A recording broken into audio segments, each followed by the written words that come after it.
Let's kick off this explainer. India's AI infrastructure is scaling up at literal breakneck speed.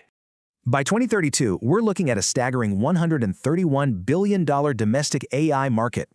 To fuel that, over 38,000 high-end GPUs are already committed across the country. It's massive.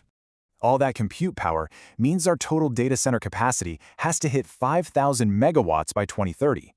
So while 5G and cloud laid the groundwork, AI's insatiable hunger for compute is the real catalyst. Standard data centers just can't handle it. They're actively evolving into decentralized, liquid-cooled AI factories. Geographically, Mumbai is the absolute king here. It holds roughly half of India's entire data center capacity. Why Mumbai? Well, hyperscalers absolutely need its dense submarine cable networks and super reliable power grid.